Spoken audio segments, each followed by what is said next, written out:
How are you, Denise? I'm very well, Fearne. How are you? I'm good. This is wildly strange because we've spent years and years chatting and gossiping and huddled up in a tent having a sort of midnight chat, but sort of this dynamic of me interviewing you. I mean, it's not really, it is just us having a chat, but obviously there is sort of a little route and some stuff I want to discuss today. It's quite weird. It's weird, but also for me, it's very comfortable. Yes. Because you are such a close friend, it's actually nice for me to be able to sit and be open with you. That's kind of what I want it to always be. But obviously I have to sometimes cultivate that with people I've never met, which, hopefully still they walk away feeling like it was a nice, safe environment and a safe chat. But yes, certainly another whole layer of comfort because you can probe me, Fearne. I can probe you, Jen. With comfort and ease. A comfortable probe. We've had so many big life moments together as well. Obviously climbing Kilimanjaro, which was for both of us so extreme and memorable and impactful. So, I mean, you literally saved my life up that mountain. Well, do you know what? I do always look back at that and I think it is such a bonding moment because with you, I've become really good friends, but also Kimberly Walsh has become such a close friend as well. And you don't realise it at the time when you're doing it, do you actually, the impact it'll have on your life going forward? But there are those moments where, I've had personal issues and things that have happened to me because we've been through that together. You would be the first person I would turn to. Same with Kimberly, and the same for you and her would come to me because you've just gone through something that's quite challenging in your life that nobody else could ever understand. Yeah, it is that shared experience because I remember even getting back from Kilimanjaro and trying to have chats with people about it and them going, oh, cool. And I'm thinking, oh my God, you don't get it. And you do need to sort of reminisce with someone who really understood it. And of course, there was a point in that trip where I had altitude sickness or some stomach bug going on. I was blacking out in the middle of the night. And throwing up. And in our two-man tent, thank you. And then very sweetly, we had this amazing doctor called Raj and he had to sleep in between us. It was the weirdest threesome ever. Weirdest threesome ever. I mean, just ridiculous. I think he spooned me because he didn't. He literally was like, we finally got you to sleep after you'd been vomiting everywhere. And I think he was just thinking, I don't want to go down that end because she's just been sick and her breath stinks. So I had him down my end. And I was like, this is very weird because it was quite a small tent anyway. It was small. But then with three of us and Raj in the middle of us. Raj had been known for 4 days, just spooning you. But it was amazing. And then we did our trek through Peru, the Inca Trail for breast cancer. Was it breast cancer? Breast cancer care. Yeah. Which was so beautiful with an amazing group of women. And then also another thing I was thinking yesterday was, of course, you were there the night I met my husband, which was a huge life moment selfishly for me. I know. And I always think of that. It was an amazing night. And also just how your life just changed overnight. I know. You suddenly became a grown-up. I know. Sort of. After seeing you in after being, because we'd seen each other in LA as well. Do you remember? Yeah. When you fell over. God. Oh my God. I got so drunk. So we went to this quite fancy restaurant and I think I was single at the time and I was like, let's just see where the night takes me sort of thing. And when you're sat down, I was drinking mojitos and I'm such a lightweight now, but I could really put it away then. And I don't know how many I'd had. And I felt fine until I got up to go to the loo and I literally stacked it in front of the whole of this posh LA restaurant. Awful. It was a proper comedy film. But we've had some amazing moments, beautiful memories and just stuff that will always be in my heart, which I love.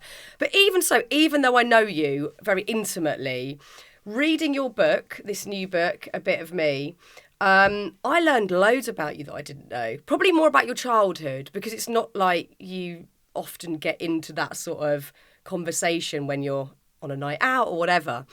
But it was so interesting. And the things that I guess I underestimated were how driven you were from a young age, but also how self-sufficient you were. Because as soon as you'd got a place at Sylvia Young's, you were sort of at that point then relentlessly working to make money to pay your own school fees, because it's obviously an extortionately expensive thing to go to a private school like that, to a drama school, dance school. But that for you was no hardship. You were like, I'm doing it. I'm putting the work in. And I just found that amazing reading that section. Yeah, do you know what? I think a lot of people have said that to me, that even my closest friends like yourself have said they had no idea sort of how hard I worked when I was a kid. And that's where my work ethic comes from now, in at later years. But I think at that time, for me, it was never about money. It was never about fame. I absolutely loved what I do for a living, do you know? And it was from such a young age, from like 7 years old. I loved singing, dancing, performing. There was such a passion for it that I just had, the drive came from that, really. And obviously, I don't come from a money family. My parents were very fair with the three of us. So my brother and sister were like, we can't send one kid to a private school, because that's what my drama school was, and they go to a state school. So I was like, well, the only way I can really make it work is if I pay for it myself. And that's why I worked so hard at school, because every single job that I went for, I had to get, because I thought if I don't get it, then I can't be in school next term. So I had that drive from a young age, but also I was so passionate, and I still am today. It's never ever left me. I love what I do.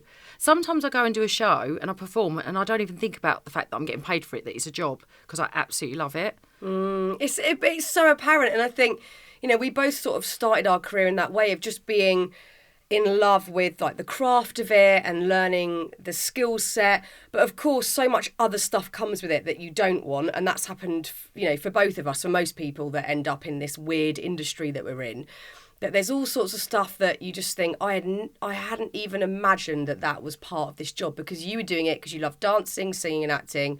I didn't really know what I was doing, but I ended up presenting and thought, this is fine. I'll, you know, keep trying at this. But it's not a sort of linear ascent to this place where you go, and I've made it. I'm in the land of showbiz. It's a really bumpy ride. Have you ever had periods where you thought, actually, the balance has tipped, it's not worth it? Like, the passion is there, but it's just not worth it? Yeah, not with professional work, because I've always felt that I can always sort of bounce back from anything, because I've been fortunate enough to go to a theatre school and train in everything. There are down times in my career. You know, I've had some moments where I've been panned by the critics, and it's hard to get yourself back out there. But I always kind of know and trust myself that I can turn my hand to something. But I do think in personal relationships, when my relationships have suffered, that's the moments when sometimes I've gone, maybe I am working too hard, or perhaps this should take a bit of a back seat. But at the end of the day, it's also my saviour, you know, because it's the first thing that I go to when things do go wrong. I throw myself into work, and then I end up thriving in my work as well. And it's typical, isn't it? When things go wrong in your personal life, everything seems to go well, you know, in your career. Yeah. It is hard to find that balance. But I think that's the only time. I don't think there's ever been a situation where I've read like a news story about myself, or if there's been a bad review that has made me think, oh, I don't want to do it.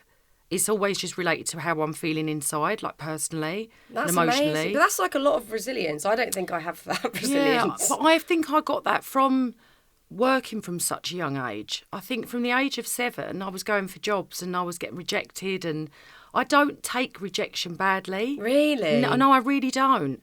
I don't, and I get so frustrated with young performers when I hear them talking and they've lost their confidence because of a bad review or a critic, or because I just think, I always see it that that's something that I can just move on from, you know, and then just do something else or better myself. I don't see it as a negative. And to be honest with you, half the time I don't read it. Yeah. If I do a show, I never read the reviews.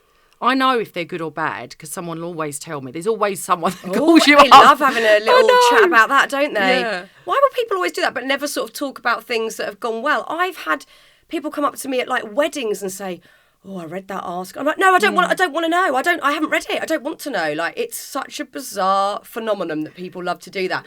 But I do think it's exceptional because, you know, it isn't easy being rejected. And I think, you know, sometimes I've gone through parts of my career where I haven't been fazed by it. And I've thought, I'm picking myself back up. I'm not going to let them win. I'm going to keep going. But then I think incrementally a feeling builds up, and then I go, oh my God, I actually can't take this anymore. And I sort of hit a bit of a wall. So I do, you know, I always look to you and admire that quality that you have, because you've never given up, and you're such a grafter. You've always just got stuck in. And sort of interesting hearing you talk there about when it's affected other parts of your life, because there's a period in the book where it's very exciting, the whole 90s section of the book, like Concords and helicopters to Glastonbury. Can you believe how much I could remember? I know. I mean, when I sat down to write it, I literally was thinking... Very accurate. You know, this is going to be really hard because it will be a complete blur. But do you know what? We had just normal cameras then, you know, when you'd print your pictures. And actually, I found that I remembered so much because I've got boxes at home of old photographs, and they triggered all my memories. Thank God. Oh, it's so lovely having actual pictures to look know. at. We need to print out more pictures because it is just a beautiful thing and it does help jog the memory. But that was, you could vividly read that moment of your life because of those photographs and just the wonderful sort of decadence of it and Ferraris and just all sorts of craziness going on. But that was the period of your life where you did actually make a decision and say, right, I'm going to work less to try and keep my relationship at the time with JK, going in the right direction. But that was a time where subsequently you felt very lonely. And it was possibly the first time where your drive wasn't moving you in the usual direction. Yeah, and I think that was just purely because I did fall in love with him. So at that age, and I was young, and I did think, because I'd always had this image of myself that I'd said I'd get to 28, I'd be married, I'd have kids. When you're a teenager and you just set yourself like this little life plan, and of course none of that was sort of happening. So I was prepared to do that. Also coming from a family where I come from a very solid family. My mum and dad are still together in their late 70s and they've been together since they were teenagers. So it's all I've ever known. So I've always wanted that solid foundation and that family unit. So for me, it was, because I know it seems like it was young for me to say I'm going to take a step back in my career, I'd also worked from the age of 7. So actually I'd had quite a long career up until that point. So I was ready to sort of sit back.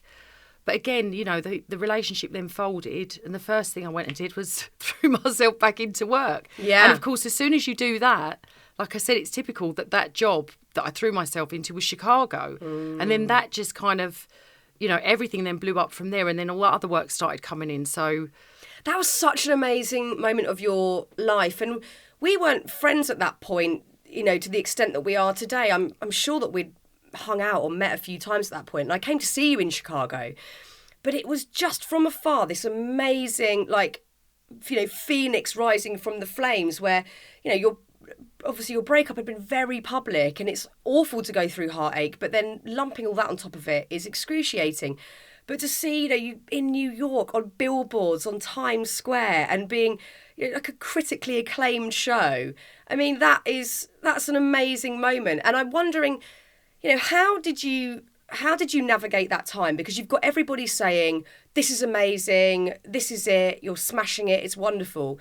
It's one thing to sort of have that kind of boost go on internally, but if you're also going through heartache, that's not going to fix the heartache. You've got to do the inner work as well to feel like you're actually, back to where you want to be and sort of fully feeling okay. Did that help you, or was it all surface? I think there was a lot of surface there, if I'm really honest. I think that relationship breakup took me a long time to get over. I'm really sensitive. Yeah. So as much as I'm all out there and, I've got this kind of jazz hands personality, I'm actually very, very sensitive. So when I did that, it's only when I look back now that I see it as such an amazing accomplishment that I did that show, because at the time, all I wanted to was just to run back to England. I was in New York on my own doing the show and I just wanted to get back, and I just wanted to see if I could get back with Jay. Do you know what I mean? Because I was just so heartbroken. But I would say that it probably did repair me a little bit, in as much as the fact that I went to New York, nobody knew me there. So when I did the show in London, the press were all on me, and they were watching every move, and what it's like, all these stories were coming out of what he was doing, what I was doing, playing one off against the other, and it was driving me mad. So to actually go somewhere and be anonymous was an incredible feeling. So that did heal me, but if I'm really honest, the whole time I was there I was probably still quite heartbroken. Yeah. And lonely, because you didn't really have lonely, but then I started to, in a strange way, it was the first time I accepted the loneliness and started to enjoy it. Because I was forced to be lonely. It's very easy when you're at home and you're in your own surroundings and you've got your friends that you'd go out for drinks with your mates and you'd try and fill that void. But I was forced to just sit with myself, and it was good in that respect. But I wouldn't say when I was there I suddenly found happiness. I think that sort of came much later. But it certainly taught me to be on my own and to be a bit still and just to accept how I was feeling, without the glare of the public eye, because I think that's when you're going through something like that and you're, at that particular time, it was just in the papers constantly and you couldn't escape it. And I hated it because I didn't want it. I just wanted it to go away. Yeah, I mean, and it was such a sort of strange bubble because, in the 90s, there weren't, who were we talking to the other day about this? Amanda de Cadney. there weren't tons of famous people back in the day. There were like a lot fewer because there wasn't, the internet. No social media. No social media. There was no sort of influencers or people thriving in that area. So you had all eyes on you. And of course, JK was very famous. You're very famous. And it was just like this implosion of everyone wanting to know what you were doing. And you were also living in quite a strange bubble in the fact that due to JK's job and how he was sort of operating on that level, he came with an entourage, which also you weren't on board with. So you had this sort of strange bubble that you were living in, and then all of a sudden that just sort of dissipated, and it was kind of, I guess there must have been a feeling of, right, well, what now? Because you'd been in that for so long, and with the hopes that it would continue. Yeah, and it was... I mean, that whole world, because he's from the music world, and it does come with, like you said, an entourage. Yeah. And, it was really, really fun for a period of time. But the heart of me is not that person. Do you know what I mean? I'm not bothered about flash cars and mansions and entourages and live-in chefs. And I'm just very basic, really. Yeah. Do you know what I mean? So... We're the same. We just want a normal life. Really normal. Normal. I just like to be at home. I like Same. to cook. I mean, I do like nice things. Don't get me wrong. I mean, I'm from Essex, so, I love a little bit of a dress up. We all love a bit of a dress up. Yeah, but I like basic things. Yeah. And as lovely as it was, that's what that taught me as well, is that life, unless you're really, really happy and content in it, then it's not for me. Yeah. I couldn't make sacrifices, to just have a certain lifestyle. I have to be true to myself. And actually, that wasn't me. I think when we started the relationship, it wasn't like that. It's just, and it wasn't Jay's fault at all. His career was growing as well. And, and in music, it's very different to what I do. I mean, I've grown up where sometimes I have to get changed in a toilet and do my own makeup, at a service station, whereas his was all very like, it was the Grammys and it was all, if he was going to go somewhere, it was private jets and supercars. But actually, really, that's just not me. And I think I kind of, perhaps in a weird way, if I look back at that relationship, I sort of fought against it a bit, which probably made it a bit difficult for him because I wasn't comfortable with it. I wasn't comfortable with it. But if he was, then I should have been accepting of that. But I just wanted to just be... just quite basic. Yeah, getting dressed in a bog. You're never going to be basic with someone who wears hats like Jamiroquai. No, you're not. You're absolutely not. But what fun! And it was an amazing part of the book that I loved reading it so much. And obviously another thing that we've talked about, because we've got sort of different variations of this, is a blended family. Because I've got 2 stepchildren. My husband. When I met him, he had, well, how old was Lola then? She was 5 and Arthur was 9, and they're now, big adults. And obviously you co-parent with your ex-partner Lee, and I've always so massively admired how you've done that so brilliantly and peacefully, and that you and Lee are great friends and you've managed that so well. It's so admirable. But do you know what? That's nice of you to say that. Thank you. But actually, he's just such a lovely person. Yeah. I cannot fault him on any level, as a father, as a friend. He's just a really good guy. He's a good egg. He is. I was messaging him coming here because we were just sorting out childcare. We help each other out. He's super busy at the moment because he's doing a theatre play. So... he was like, can you have Betsy more over the next 2 months? I'm going to be away. And we do that for each other. And then I was away on tour and he helps me out. And I think we just both got lucky that we're both really decent about it. It's quite rare. It's very rare. Yeah. But at the end of the day, it's the kids that get hurt if you don't do that. And we've always known that. But aside from that, it would have been the same anyway, because you can't dislike Lee because he's a nice person. And no one could dislike you. So you've got 2 good eggs who work well together. I mean, I've got faults first. No.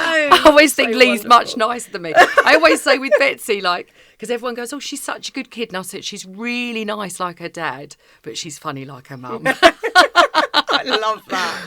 Oh, lovely Betsy, who's now 12. I know, 12. I mean, I remember standing in your kitchen when she was a newborn baby, sort of hugging her, going, oh my God, I can't believe you've got a newborn. It was like such a huge moment, and just, she's 12. How has that happened? It goes so fast, but I do love it, and I've loved it even more as she's got older. I know it can be tricky, and parents say that, as they start to get that teenage years, but we are so close. And again, we've been through quite a lot together. It's just the 2 of us.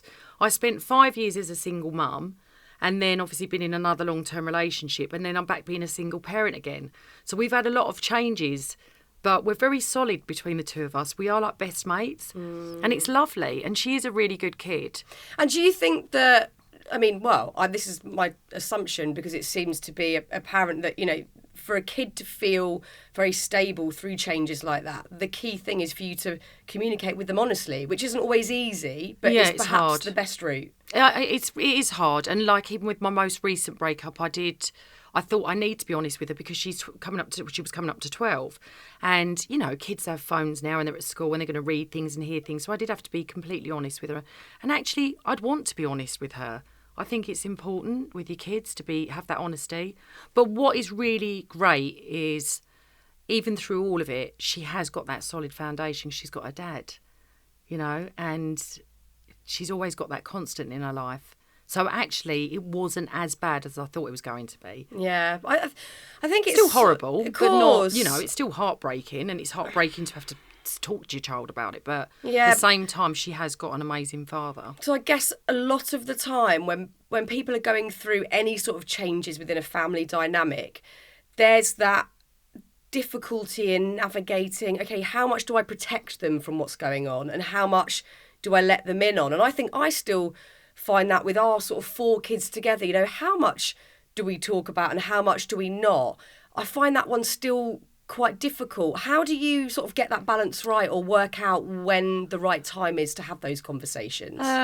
Well, I can gauge it just with her moods most of the time.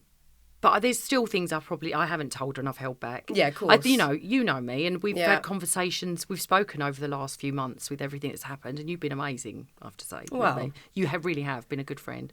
But there have been moments where I've been really upset, and you don't want your child to see you upset, because it's a horrible thing. But at the same time, she kind of does need to know as well. I can't just brush everything under the carpet. So it is trying to find that balance. And I'm still trying to find it. Because I still don't know if I'm doing it the right way. How do you ever know as a parent? I don't think there is a right way. But whenever I've cried in front of my kids, I always think I'm just showing them how to be a human. Like, I don't want them to think I'm a robot and that I know how everything works and that I'm always getting it right. Because I know I'm not. I'm cocking up left, right and centre and struggling through bits and then doing really well with other areas of life. So whenever I've cried, I've thought, I'll always say to them either like, this is why I'm upset, or I'll apologise and say, sorry guys, mum just, had a flip out there. But I think I'd rather them see me as a human rather than me going, nope, it's fine, everything's fine. And then them, maybe when they're older, thinking, am I allowed to show emotion? I don't know. I'm still navigating that one too. But I don't think it's a bad thing to show your kids that you're upset. I mean, I do, and we talk very openly about everything. My worry is always I don't want her growing up thinking that all relationships fail. Because I think that's, as a parent, I feel like my responsibility is to sort of guide her through life. And I feel like I'm worried that that's what's going to happen, that she can think, that things go wrong, and she's going to go into relationships when she's older, perhaps not with an open heart. And that's what I don't want to happen. That's where it's tricky. I think because you and Lee have such an amazing friendship, I don't think that she will, because she sees 2 people that still really get on and are great friends. I hope so. I think so. I mean, how is your heart today? How are you doing? How are you feeling? I'm good, actually. I wasn't good, Yeah. We've had conversations. Yeah. And as I said, I am sensitive. But I wouldn't say I'm fully healed. Yeah. But I am getting there. I'm also, for the first time in my life, I'm doing therapy, which I've never done before. Because I was reading about this in the book. You were saying even back in your 20s, there was a period where you were thinking, I should probably have therapy, and you didn't. So what's been the change to make you do it this time? I think I always thought I could solve everything myself. But I think because everything that happened floored me, like literally floored me, I then wanted to sort of start to understand why there seems to be a pattern as well, not just on the other side of it, but on my side, why I allow myself to sometimes, perhaps try to fix things and make things right. Because I think I'm a bit of a fixer with people. I try to fix people, and sometimes it's, to my own detriment. Not always, but I think that's what I'm just trying to understand. And I don't know if some of it is to do with the fact that perhaps because I've been working since I was from such a young age, that maybe my persona and the way that I am is always to be like, everything's great, everything's fine. And I'm not always accepting of things when they're not.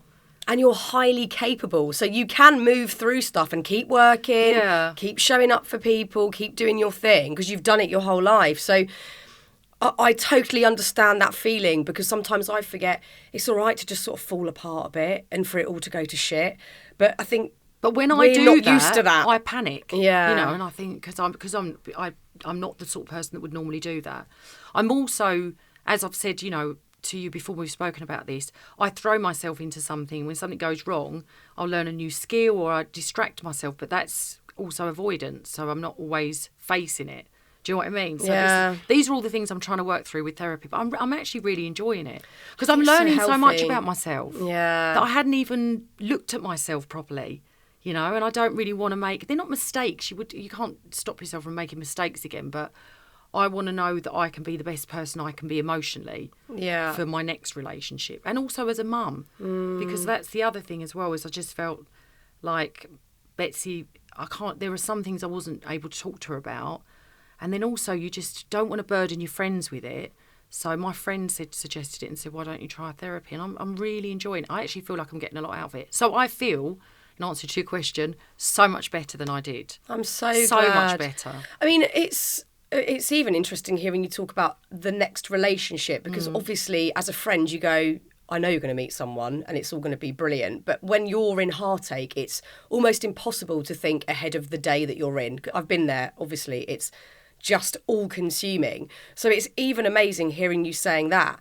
And I wonder how you feel approaching that subject in terms of trust, because obviously you're not just going through heartache, there's been lies and deceit and all sorts going on with your past relationship, and you have to heal from that and learn to be able to trust other people, and that's really difficult. You know, I've had that in different areas of my life where I feel people have treated me very badly and I don't feel I can trust other individuals. And I'm still learning to do that and learning to go, no, it's safe. I'm okay to do this.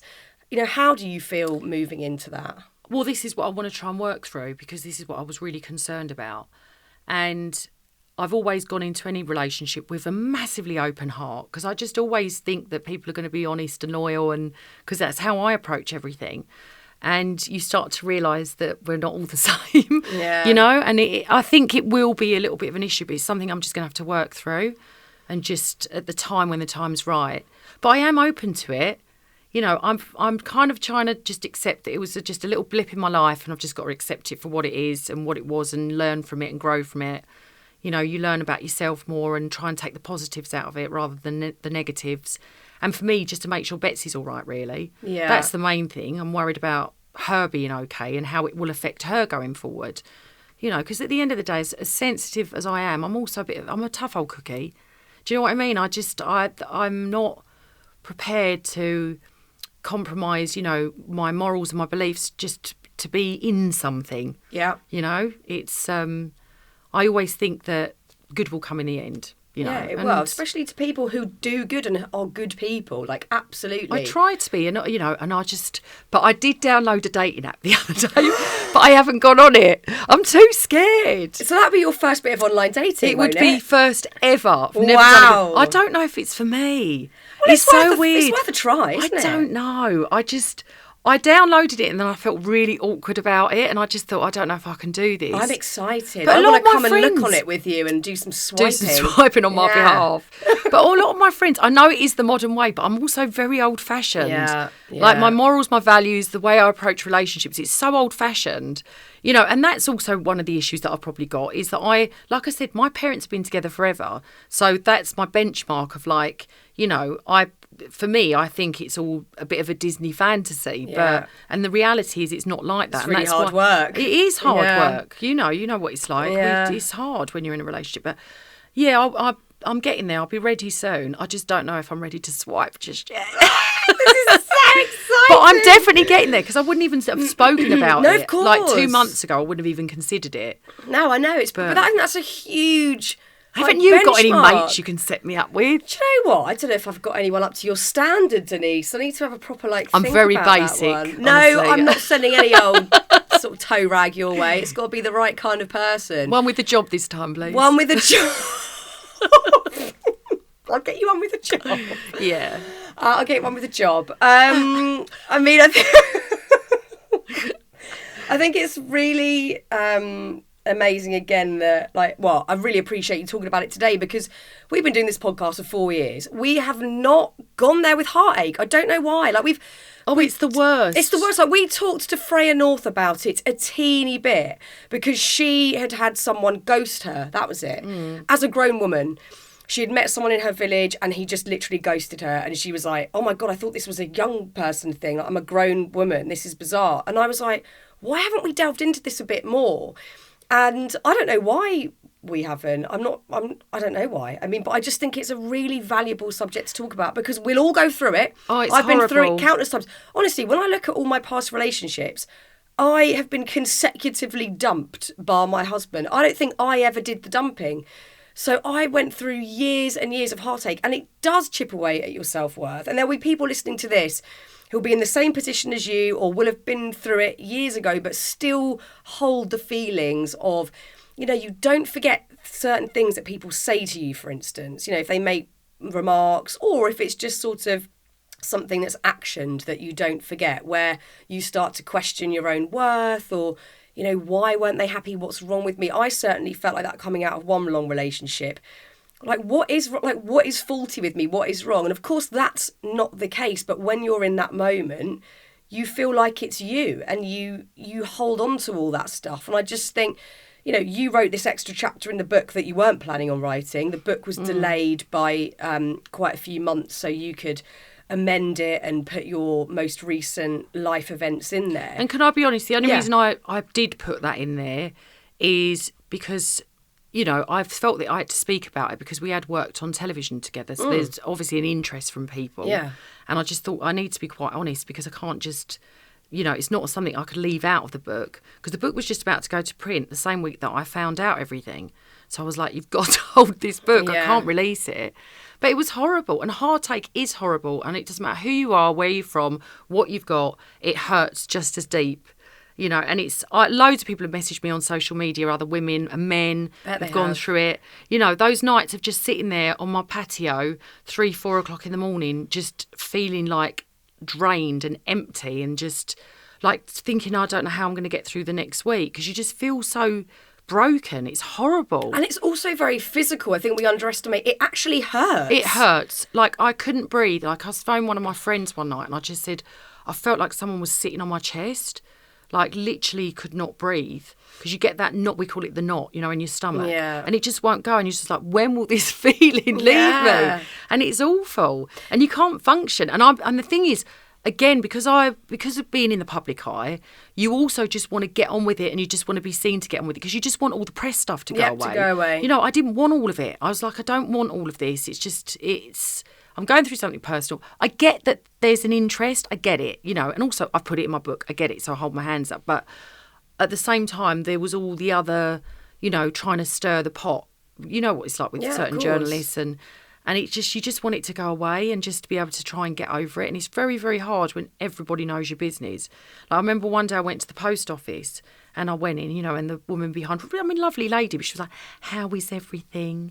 And she went, I think you should get back with him. And I just thought, you don't even know what's happened. Because like, nobody knew at that point what had happened. And I was just like, I literally wanted to scream and go, no! Oh my God. You know, but it's people have an opinion and everything. And I get it's part and parcel of the job that we do. And, you know, we take the good bits, so you have to take the bad bits with it.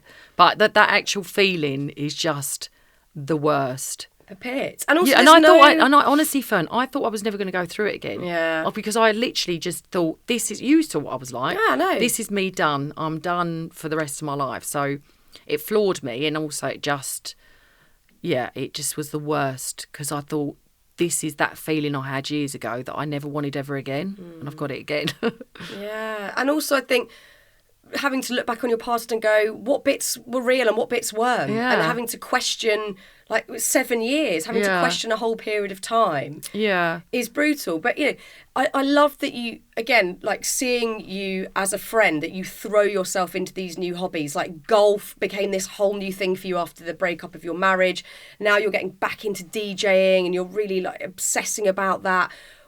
have you found out, I know you just touched on this a moment ago, that fine line between you doing it as a distraction to not think about it versus this is a really healthy thing for me to take my mind off stuff, but also to be doing something physical, whether it's golf or DJing, something that uses different parts of my brain. How have you got the balance with that? Well, I think like with the golf thing, for instance, that was really good for me at that time because it got me out walking golf courses, which is just walking in itself is great and healthy for the mind and for the soul. So that was amazing. I learnt a new skill. I made a whole new group of friends through the golf circuit. So that was a really brilliant thing to do. But I became a bit fixated with it, and all I would do is just play golf. But then at some point, like I said, you do have to sometimes sit with yourself and you can distract yourself to a certain point. But sometimes are you just delaying the heartache, you know, and you have to sort of sit and go through it a bit, which is what I've taught myself this time. So I'm allowing myself, if I have a day, and I still get the odd day where I feel a bit flat or I feel a bit sad about what's happened, because that's only natural. It's still quite raw. It was only a few months ago. I do allow myself to have that feeling now. I think you told me that. You said to me on the phone, you said you've got to embrace the bad days to enjoy the good days. Whereas what I was doing before was filling my days with everything. But, you know, and then you'll get caught off guard because suddenly, you know, it happened to me last week. I was doing Steph's Packed Lunch in Leeds. I came home and Betsy was at her dad's and I walked into an empty house and I just had this sinking feeling when I walked through the door. And then I just thought, okay, this is what it is. I am going to be on my own tonight. I've just got to sit with it, ride it out. And of course, then I got up the next morning, I was totally fine. Yeah. So I'm learning to do that. It's really hard. And although I dispense that advice to you, I don't always do it I know. I know. I'm thinking, you're very good really with the advice I gave to Denise there. I should be doing that more. Because I even did it this week, you know, not with heartache, but I was just having a few days I was feeling so overwhelmed. And I was going, I know that I'm putting work in and creating new projects that I don't even have the time to start, because I'm distracting myself from something, and it's probably something really obvious that I know, and it's from the past, and it's stuff that I still need to fix, because I don't think we ever get to a place where we're like, I'm done, I'm fixed, I'm all fine now. I think there's always little bits of work to be done, and I can see when I'm filling my diary, and I go, why am I not just going, I can just feel these feelings, rather than like pushing them to the bottom of the pile and going, no, I'm going to do some emails or work on this other project. You know, it's so easy. And, you know, it's easy for all of us to distract ourselves. We can go on our phone and go on social media. We can start reading a news story about something and we've totally forgotten about that thing we were feeling, which, like you say, delays it. You know, we're going to have to deal with that stuff down the line. So you might as well just either sit with it or do some therapy or, I don't know. That's why I like having these conversations, because I think one of the best things is knowing that other people are going through it as well, because it's such a lonely place to go, oh my God, look at everyone on social media doing all these brilliant things and looking happy. And then you go, and I feel like this. We know that's fantasy land, but... One of the best things I did, if anyone's listening and they're going through heartbreaks, I did come off social media for 5 weeks. It was such a blessing. I'd had so much, like, I just got to that point where I had so many other people's opinions and people messaging me and, you know, and one night I just thought I'm just going to come off it. And that was a really great thing to do. I took myself off to Spain. I went on my own. Nobody knew that I went. And I've got a little apartment there, and I just sat there. I went for walks and I cried and sobbed, just did my part. I got it all out. And just, that was such a brilliant thing to do. And when I came home, I felt different. And I was in the moment with everything. I wasn't on my phone all the time. I got so used to not having it that when I was at work and people are on their phones, I found it a bit annoying. Because I was just like, hey guys, I'm talking. And they're all like looking at their phones. And that was really good to do. That's a really healthy thing to do, is just take yourself away from all of that, because you look at people's lives and they all look perfect, especially when yours isn't perfect. And it makes you feel 10 times worse. So I just thought, I'm just not even going to look. And it's all a fantasy. It's all rubbish. I mean, it's all rubbish. I mean, even if you'd have looked at my Instagram over the last 3 years, because I was so in love and thinking everything was all great, you can look at that and think, oh, wow, I want her life. But I wasn't having a perfect life, far from it. Yeah. I just, you know. This is it. Me and Jessie were talking about this morning, and sort of I was saying I feel really overloaded by information and opinion and images, and I just need a bit of a break. And I think it's really strange. We've all normalised, you know, how we use our phones. Like, even if I think back to when we went to Ibiza 11 years ago now, when I met my husband, and I don't remember looking at my phone once. Social media, I wasn't on social media then, I don't think. Maybe I was on Twitter, but I certainly wasn't checking it. I think we took one of those throwaway cameras. Took a throwaway camera. I think I even had like a proper camera. It was like a digital camera, I'm pretty sure. But it felt like, looking back at that weekend, that was very free because we were just in the moment, and we've just normalised this obsessive checking if someone's WhatsApped us, checking to see if anything's happening. And because it's so normal that, you know, everyone's doing it, we don't stop to check ourselves. And I saw last week, Matt Willis had said, hey, you know, I'd said back 5 months ago I was taking 7 days off of social media and I loved it so much, I'm only jumping back on now. It'd been like, 5 or 6 months. And I thought, God, you know, that seems extreme, but it used to be the norm that we would be like that. Why do I feel so like I can't, you know, I guess I have sort of work insecurity, like, oh my God, if I'm not seen to be doing things, it will all go. But I think it is different because of our job. Yeah. You do have to use it for your job to advertise and all of that. That's fine. I think it was just, what I found is everything became so much more personal than that. Yeah. And that's what I struggled with. You know, everything that I put up, even if it was just work related, people were just saying, oh, your eyes look sad. Oh, you know, God. Or you look too happy today. You're obviously not bothered about your breakup. And I was just like, oh, do you know what? I'm just going to take myself out of it. So it was a really healthy thing to do. It's really I'm just healthy. trying to approach, you know, I'm 48 soon, so I'm just trying to approach everything differently with the knowledge that I've gained over the years, and just thinking, right, so when I've been through it before, what did I do then? And I remember when I did split up with Jay and I was heartbroken in the 90s, I wallowed in it for too long. I did that to myself because I took myself to that place.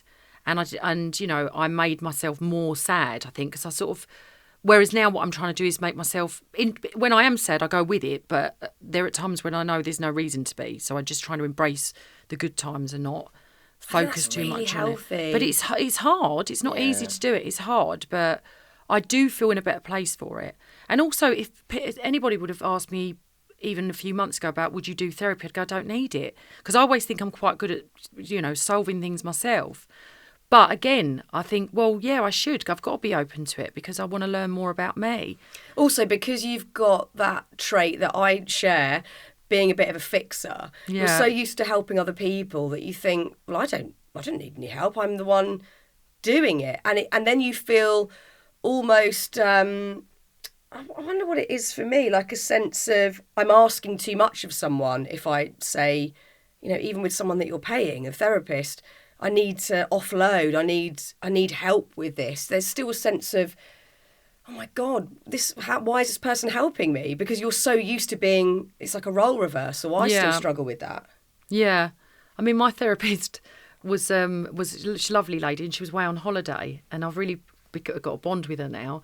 And I said to her, well, we won't do a session this week because I don't want to interrupt your holiday. And she was like, no, you're being too nice. Again, she said, like, it has to be consistent with you. And I was like, no, but I don't want to interrupt your holiday. And she said, but this is, again, you're doing it. You're people pleasing. You're being too nice. You've got to learn to say no and to have boundaries. Do you think that people pleasing thing is also due to starting work young? Because I do. I think, like, being a kid in that world, you do get taught you've got to be polite. Yeah. I was always taught shake hands when you go into the audition room and always be switched on. And be switched on. Yeah. I mean, I am. That's where people don't see the sensitive side of me, because you would always look at me after something big like that's happened and I'll put on a smile and I'll go and do my job, but I'll be hurting inside. But that definitely comes from being a child performer, because that's all I ever knew. It's like, well, you paint on your smile and you go and you sing and you dance. Yeah. You know, do a little tap dance and make them laugh. Because you were doing the show at Proud all through this time of heartache. I mean, that must have been excruciating, getting up on stage and doing that. Yeah, and also, do you know what? Because I'm such a, passionate performer when I sing that, you know, it comes from a deep place for me. Like the lyrics of the songs I was singing, I was just standing there sometimes thinking I just wanted to cry. Yeah, I bet. It was horrible. But, you know, I got through it and I did it. And in a way, again, it was a distraction. So it was sort of not a bad thing to do. But I think it just delayed everything. It delayed all the emotions until, I would say, probably around Christmas time, when I was just on my own, that it all really hit. And then that's when I just fell to pieces a bit. But I'm fine. I feel all right now. Yeah. I spoke to you loads. You honestly have been so amazing. Well, you know, you sent me a little healing box. I did. With crystals and sage. Such an old hippie. Such a hippie, but I loved it. Witch. And also, you know what I'm like, because I'm so not normally like that. I know. And I got this little box, and I've got my crystals now up on my windowsill, and I saged my whole house. Yeah, I was like, you need to sage that house, babes. You need to get that energy out. I know. And it was just, honestly, it was lovely. And like my close friends like you, like Kimberly, all my really good friends and my friends that I've known from when I was younger have been so lovely that that's what gets you through, because it's lovely, you know. And also having that, knowing you can speak openly and say to someone, like, I mean, I've spoken to you at times when you've said you've had really awful days and I've had terrible days, and you can be so open. It's really important. Because I was scared to talk to people as well, because I just suddenly had this thing of like, oh, I don't want something to come out in the press, and you have all that to deal with. So you're just trying to keep your mouth shut, not say too much, But yeah, it's nice to have good friends. You have to. I think it's had to have that support network. The other thing in the book that I found really interesting and that I loved reading about was your sort of confidence growing with singing.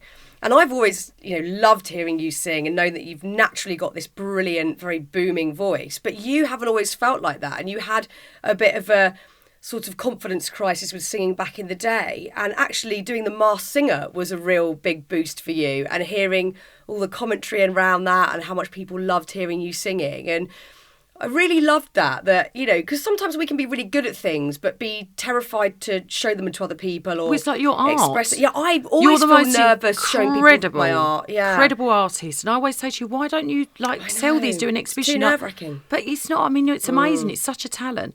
But I think with the singing thing, I did that to myself. It's a bit of imposter syndrome, I guess, where I just always thought, I think because I dated men in the music industry when I was younger, I always felt like that was their thing. And, I was the presenter, and I pigeonholed myself, really. It wasn't even the press or anything that did it. It was just me. And then I got myself into a situation where I sort of lacked confidence. And I think that I was all right if I sang, if I was playing a character, because I could hide behind a character. But if I was just being me, I found it really scary. And that's why doing The Masked Singer, when it came about, because I was in Australia when I saw the Australian version, and then I knew it was coming to the UK and they asked me to do it. And I think it was probably the first person to sign up and say yes, because I'd seen the show there, and I thought this will be interesting to just see how I'll feel, and I loved it. Yeah. It gave me so much confidence. It's so good. Yeah. I think sometimes to get confidence you just have to do the thing, don't you? There's no shortcut to it. You've just got to do the thing. Yeah, exactly. I always remember I read Feel the Fear and Do It Anyway. I love that book. It's such a good book. Is it Suzanne Jeffers? Oh, I can't remember, but it's a People brilliant book. People wanting to know, we'll check that and put it in the notes. But that, for me, was a bit like, just you got to go for it. Yeah. And also, I think age for me, getting older, because I realised that if I don't do these things now, then I'll miss opportunities. And when all the opportunities were presented to me in my 20s, I said no to a lot of them, stupidly. But now I'm older, I'm like, just grab every opportunity and just enjoy it. Yeah, it's great. Yeah. You've got such a wicked voice. You've just got to keep, doing singing projects. Thank you. Well, I am doing more. I've started doing some writing as well, which is good. But again, I'm doing it purely for fun and just to express myself. I'm not doing it because I want to have a number one record or anything. And you're playing golf tomorrow? Playing golf tomorrow. With your bad toe? Oh, Fearne, I've lost a toe now. I mean, this is tragic for me. Literally stacked it outside my house, and my big toenail is now pretty much hanging off, and it's so painful. So we're going to get you golf shoes with an open toe, and off you go. I know, but I've got the gala dinner in the evening as well, and I was like, this is not a good look for an Essex girl, because I've got my plaster all over my toe, my strappy high heels. It's not a good look with the gammy toe. I love it. Yeah. I love it. Oh, Denise, I'm so happy to see that you're wherever you are on this sort of journey to healing. It's beautiful to be able to talk to you about it all today. And I just really admire and appreciate your honesty, especially on heartache. Because I think we haven't really gone there on the podcast, and people are feeling it. It's all universal. It's so universal, and it is horrible. There's no getting away from it. So I think sharing your story on it is so powerful. So thank you. Thank you for having me. But what I was going to say is, what people have to remember, that heartbreak and heartache, you grieve in the same way you would if you lose someone, if they die. But it's just so much harder because that person's still around. Yes. Do you know what I mean? And that's what people don't realise. It's all the same emotions and the same feeling as you do properly grieve. So you just have to allow yourself in the same way you would if there was a death. You've got to go for it. Yeah. Get the grief out of you. Yeah. Cry it out. Sage it out. Sage it out.